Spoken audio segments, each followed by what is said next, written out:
اعوذ باللہ من الشیطان الرجیم بسم اللہ الرحمن الرحیم صلی اللہ تعالیٰ علی حبیبہ محمد و آلہ وسلم۔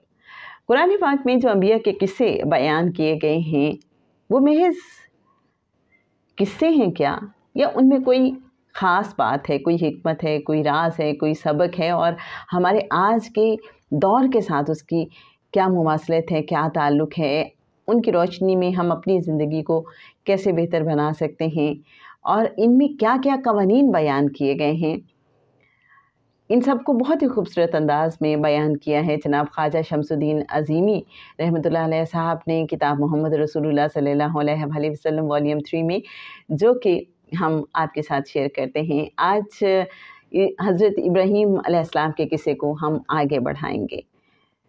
بہت ہی خاص نقطہ اور قانون اس میں بیان کیا گیا ہے۔ حضرت ابراہیم علیہ السلام کے قصے میں جو حکمت ہے، آئیے دیکھتے ہیں کہ اس حوالے سے جناب خواجہ شمس الدین عظیمی صاحب کیا فرماتے ہیں۔ حضرت ابراہیم علیہ السلام کا واقعہ کائنات میں تفکر کی دعوت دیتا ہے۔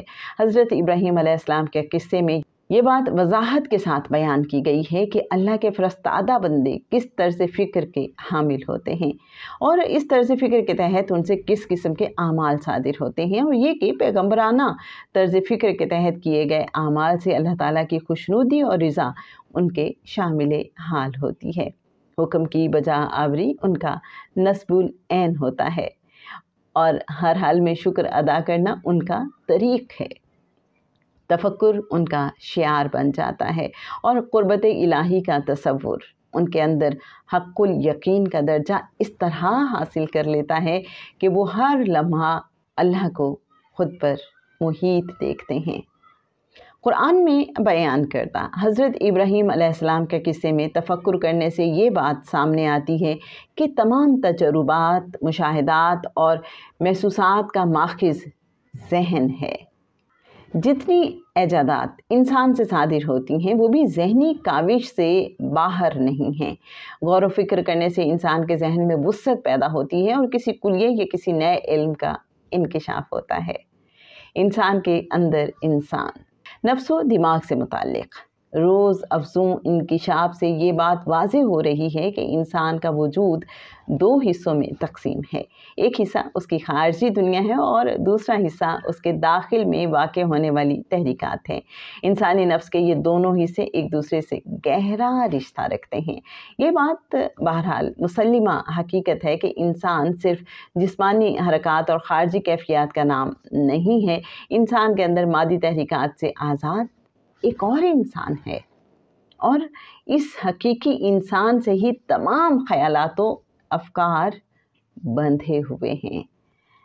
اہل روحانیت نے اس بات کی طرف توجہ دلائی ہے کہ اگر آدمی اپنے قلب، اپنے من کے اندر سفر کرے تو اس کے اوپر اصل انسان یعنی روح کی قوتوں کا انکشاف ہو جاتا ہے۔ قرآن کریم اور آسمانی صحائف نے انسان کی غیر معمولی صفات کا تذکرہ کیا ہے۔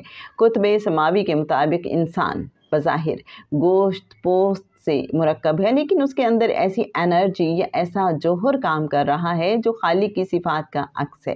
انسانی صلاحیتوں کا اصل رخ اس وقت حرکت میں آتا ہے جب روحانی حواس متحرک ہو جاتے ہیں۔ یہ حواس ادراک و مشاہدات کے دروازے کھولتے ہیں جو عام طور سے بند رہتے ہیں۔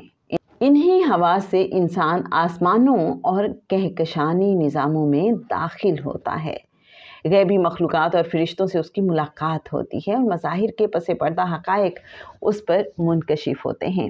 یہ سب اس وقت ہوتا ہے جب حضرت ابراہیم علیہ السلام، انبیاء کرام اور آخری نبی حضرت محمد مصطفیٰ صلی اللہ علیہ وآلہ وسلم اور ان کے وارث اولیاء اللہ کی طرز فکر کے مطابق انسان زندگی گزارتا ہے۔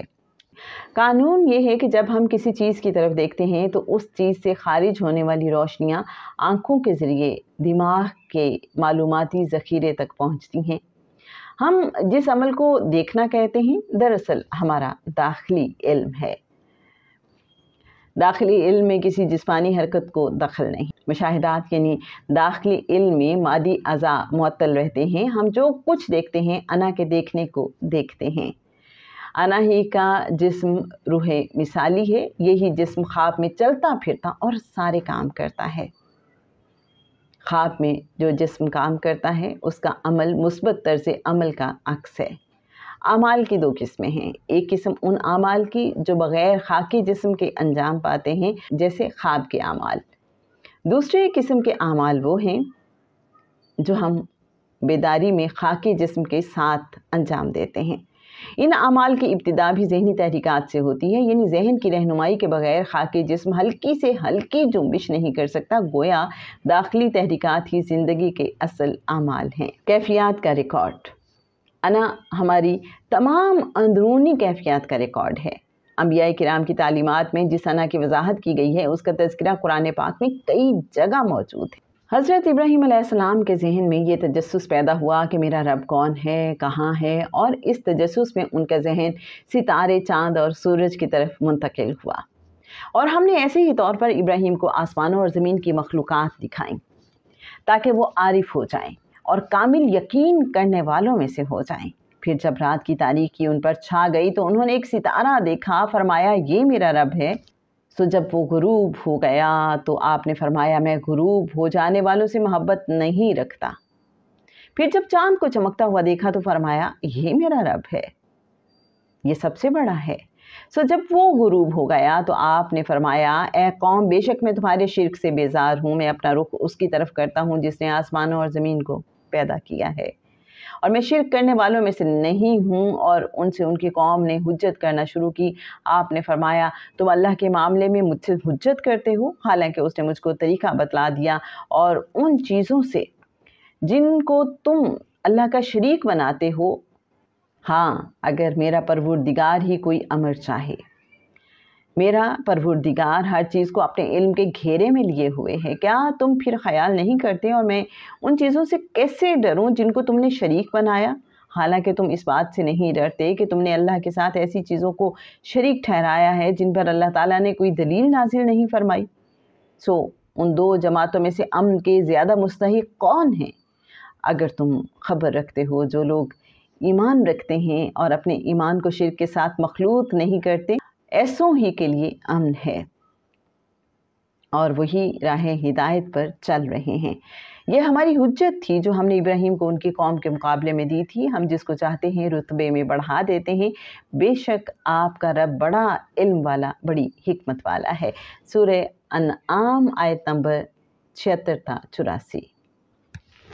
जनाब, ये था हमारा आज के टॉपिक। हज़रत इब्राहीम अलैहिस्सलाम के किस्से के हवाले से कुछ पॉइंट्स आपके साथ डिस्कस हुए। जहन की क्या अहमियत है और इंसान के अंदर इंसान कौन है असल में, और एक दाखिली और ख़ारजी इंसान के हवाले से बात हुई, रूह मिसाली के हवाले से बात हुई। इंशाअल्लाह नेक्स्ट एपिसोड में अब तक जो हज़रत इब्राहीम अलैहिस्सलाम का किस्सा हमने पढ़ा उसके चीदा पॉइंट्स इंशाअल्लाह आपके साथ शेयर करेंगे। जो इस बार का हमारा थर्सडे को इत्तिसालुन नबी सल्लल्लाहु अलैहि वसल्लम के हवाले से लाइव सेशन था, उसमें जो भी मौज़ूआत ज़ेर बहस आए, जिन पे भी आप सब ने अपना हासिल तफक्कुर पेश किया, इंशाअल्लाह उसके की पॉइंट्स आपके साथ हम शेयर करेंगे। इत्तिसालुन नबी सल्लल्लाहु अलैहि वसल्लम लाइव सेशन आप भी ज्वाइन कर सकते हैं। लिंक आपको इसी वीडियो के डिस्क्रिप्शन में मिल जाएगा।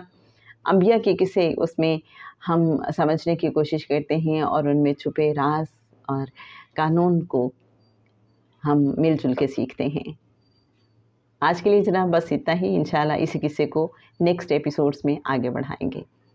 सुनते रहिए किताब मोहम्मद रसूलुल्लाह सल्लल्लाहु अलैहि वसल्लम वॉल्यूम 3 सल्लल्लाहु ताला अला हबीबिही मुहम्मदिन व आलिहि वसल्लम।